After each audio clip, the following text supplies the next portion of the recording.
Vous êtes sur Medi 1 et soyez les bienvenus dans l'invité de la rédaction. Au Sénégal, JIDER, une association de jeunes entrepreneurs africains œuvrant pour le développement économique et régional, organise à travers son programme Graines d'entrepreneurs l'édition 2021 du Jacarlo. Il s'agit d'une rencontre entre les lauréats du concours général sénégalais, de nouveaux bacheliers et des entrepreneurs. Un événement qui vise entre autres à outiller la jeunesse à mieux appréhender l'univers entrepreneurial sur notre continent. Et pour avoir un éclairage approfondi sur cette édition 2021 du Jacarlo, nous sommes avec Fanta Diallo. Elle est sociologue et présidente de JIDER. Merci d'avoir accepté notre invitation. Merci Alexis de nous avoir invités pour partager avec vous et vos téléspectateurs cette initiative que nous avons depuis 2016. JIDER, votre association que vous présidez, est présente dans une vingtaine de pays à travers l'Afrique, dont le Maroc et le Sénégal. Quelle est votre vision et comment arrivez-vous à fédérer toutes ces énergies et dynamiques venant de différents horizons et acteurs? Nous pensons qu'agir seul dans son giron, dans son coin, ne sert pas trop à grand-chose et qu'il était important à un moment donné de mutualiser les forces du continent à travers les différentes initiatives qui sont menées sur différents pays. Il y a énormément de choses qui sont faites un peu partout en Afrique aujourd'hui et il était important pour nous que cette jeunesse africaine-là puisse échanger, parler entre elles et qu'on puisse apprendre des uns des autres à travers les différentes initiatives qui sont menées. Votre organisation s'est fixée comme mission de recruter une jeunesse entreprenante autour d'un leadership africain. Comment vous vous y prenez? Comme je vous le disais, aujourd'hui, le continent est en train de bouger, les choses sont en train d'évoluer, allant dans le bon sens. Les gens sont de plus en plus conscients qu'ils peuvent faire bouger les lignes, qu'ils peuvent faire émerger le continent et nous travaillons à mettre en réseau tous ces jeunes qui sont un peu partout sur le continent et qui font un excellent travail. Nous les rencontrons dans les différentes sessions qui sont organisées souvent à l'international ou dans les B2B que nous avons et on essaie de se recruter, de se mettre en réseau. Et voilà comment nous, on échange plus particulièrement avec les jeunes du continent. Mais ce que nous faisons particulièrement, nous avons des conventions que nous signons avec ces associations que nous pensons aller dans le même sens que nous. Je peux citer par exemple une association qui est au Bénin, qui s'appelle AFEDA, une autre qui est en Guinée ou encore en Côte d'Ivoire. Et nous tous, puisque nous avons la même ambition pour l'Afrique, nous avons trouvé important de mutualiser nos forces. JIDER prône des valeurs telles que le partage, le patriotisme, la positive attitude, la prise de conscience et la persévérance. Mais pour vous, ces valeurs renvoient aussi à des pôles de développement divisés en sous-branches. Qu'en est-il au juste? Il en est que dans notre organisation, nous sommes organisés en commissions. Je veux vous donner quelques exemples sur comment ces valeurs-là, nous les transformons en action. Quand on parle de patriotisme, pour nous, cela renvoie aux citoyens. Et dans ce sens-là, nous avons des initiatives que nous menons qui sont pour les citoyens en particulier. Pour vous montrer un exemple, durant la période du Covid, nous avons lancé l'initiative Citizen Legs qui permettait à toutes ces personnalités ou entités qui étaient sur le continent de pouvoir échanger entre nous, parler des différents défis qui nous attendaient pour faire face à cette crise-là. Et nous avons réussi à avoir quelques personnalités avec lesquelles nous avons pu échanger et voir comment nous allions relever ensemble les défis auxquels le continent a été confronté durant cette crise. Vous déroulez un programme appelé Graines d'entrepreneurs. Dites-nous quel est le contenu de cette initiative? Ce Graines d'entrepreneurs nous permet d'échanger avec ces jeunes qui sont dans les lycées et collèges. Nous croyons fortement au mentorat. Et pour nous, il faut aller à la base, aller vers les plus jeunes et voir comment les accompagner dans cette quête de succès ou dans cette quête de voie dans ce monde.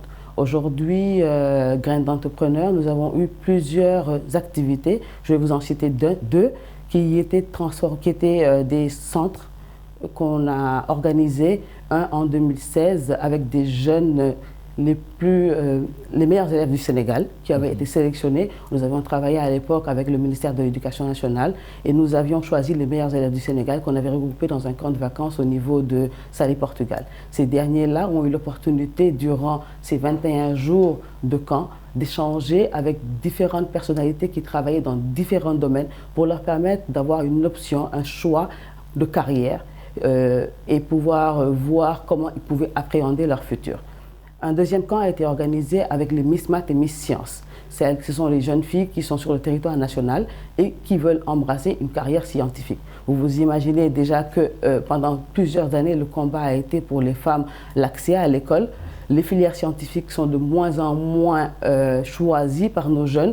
encore moins par les femmes. Donc quand on en a quelques-unes qui émergent, qui sont les meilleures dans ce domaine-là, nous avons essayé de les regrouper pendant plusieurs jours dans un camp à Gorée et où nous avons choisi les sommités scientifiques féminines sénégalaises en particulier. Je vais citer Eva-Marie Colsec, je vais citer plusieurs personnes qui sont venues échanger avec ces jeunes filles-là sur les plans de carrière et les différentes possibilités qui s'offraient à elles. Est-ce que ce programme Graines d'entrepreneurs est juste déroulé au Sénégal ou bien d'autres pays membres de l'organisation la développent également? Nous essayons de déployer ce modèle, cependant nous n'avons pas encore réussi à l'organiser un peu dans les pays membres ou avec les différentes associations avec lesquelles nous sommes partenaires, mais ce n'est que partie remise et je pense que dans les prochaines années, on aura une édition au Bénin ou en Côte d'Ivoire où les membres sont vraiment actifs et l'association avec laquelle nous sommes en convention est très bien organisée. Cette année, vous lancez la 6e édition de Jacarlo. Alors, c'est quoi Jacarlo 2021? Quelle est sa 2021? Quelle est sa particularité? Le Jacarlo, si vous voulez traduire ce mot Wolof, veut communément dire face à face. Aujourd'hui, ce que nous faisons à travers ces différentes sessions-là, c'est que nous travaillons avec les lauréats du concours général sénégalais, qui sont donc la crème du système éducatif de notre pays, et nous essayons de les mettre en B2B ou en relation avec des jeunes Sénégalais qui ont réussi dans des domaines. Ce que nous faisons, c'est qu'avec le ministère de l'Éducation nationale, que nous remercions ici, lors de la cérémonie de remise des prix du concours général, nous venons échanger avec ces jeunes-là qui sont lauréats en leur demandant quel serait leur plan de carrière ou quelle filière ils voudraient faire. Vous avez des jeunes qui veulent être aéronautes, qui veulent faire beaucoup, il y a énormément de filières. Et quand nous recensons ces différentes filières-là, nous voyons dans quelle mesure nous pouvons les mettre en relation avec des Sénégalais qui sont, ou Africains, qui sont dans ces filières-là ou qui ont fait les écoles que décident de faire.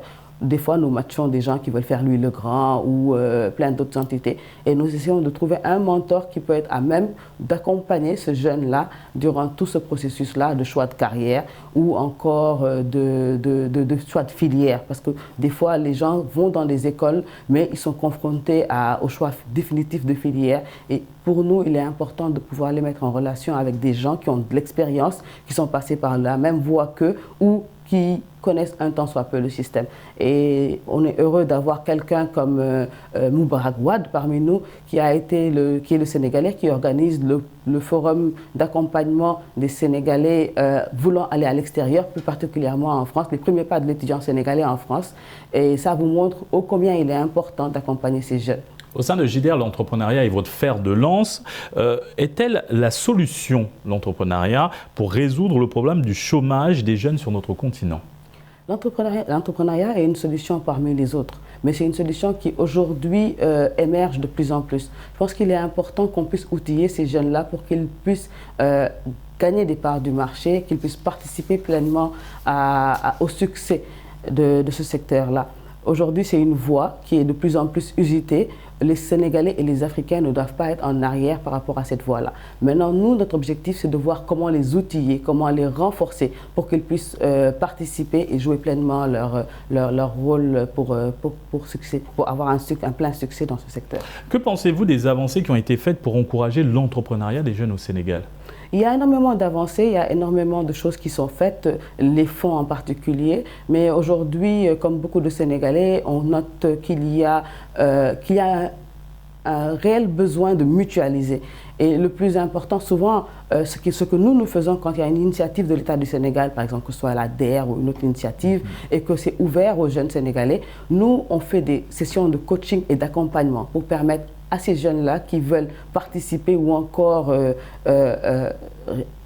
avoir des fonds, on les accompagne pour qu'ils puissent avoir un dossier concret, correct et qui puisse être bancable, qui puisse être présenté au public et qu'ils puissent gagner des fonds par rapport à ça. Pour nous, aujourd'hui, des grands efforts sont en train d'être faits, mais il est encore beaucoup plus important de mutualiser les forces au niveau des initiatives qui sont menées sur le plan étatique, mais de renforcer la communication et l'accompagnement des jeunes pour que tous les Sénégalais, quel que soit là où ils habitent, d'où ils viennent, leur projet, qu'ils puissent participer pleinement et avoir les mêmes chances de succès. Merci Fanta Diallo pour cet éclairage autour bien sûr de l'édition 2021 du Giacarlo, mais aussi sur l'entrepreneuriat au Sénégal et en Afrique. Nous rappelons que vous êtes donc sociologue et présidente de GIDER, une association de jeunes entrepreneurs africains œuvrant pour le développement économique régional. Et merci à vous d'avoir suivi cette émission. Très bonne suite des programmes sur Média.